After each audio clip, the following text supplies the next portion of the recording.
साथियों नमस्कार। हाजिर हैं पुनः एक नए प्रेरक प्रसंग के साथ में, जिसका शीर्षक है लोहे का तराजू।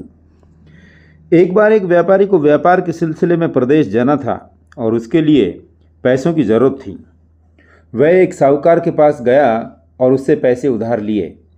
व्यापारी ने अपने लोहे की तराजू साहूकार के पास में गिरवी रखवा दी। अपनी यात्रा से वापस आने के बाद व्यापारी साहूकार के घर गया। उसने उसके पैसे वापस किए और उससे अपनी तराजू मांगी। लालची साहूकार बोला, मेरी दुकान में बहुत सारे चूहे हैं, चूहों ने तुम्हारी तराजू कुतर दिया। व्यापारी को पता था कि साहूकार झूठ बोल रहा है, पर उसने साहूकार से कोई बहस नहीं किया।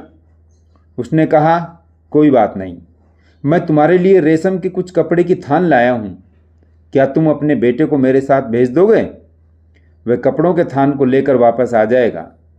सौदागर की आंखें चमक उठी और उसने अपने बेटे को व्यापारी के साथ भेज दिया।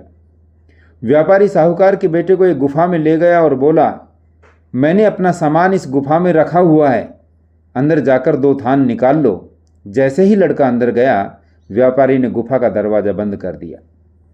व्यापारी अकेला साहूकार के पास गया। परेशान साहूकार ने पूछा, मेरा बेटा कहाँ है?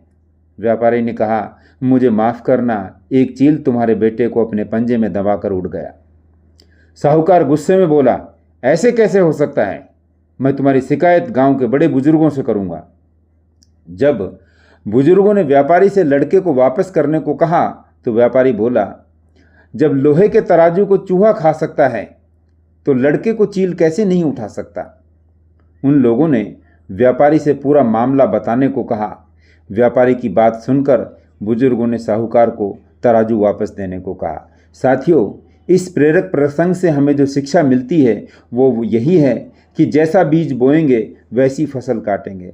साथियों, हम जो व्यवहार अपने स्वयं के लिए चाहते हैं वही व्यवहार हमें दूसरों के साथ में करना चाहिए, क्योंकि हम जैसा अन्य लोगों के साथ में व्यवहार करेंगे वही व्यवहार घूम फिर करके कभी न कभी हमारे पास में वापस आ जाएगा। इसलिए हमेशा अपनी वाणी में सच्चाई और ईमानदारी रखें।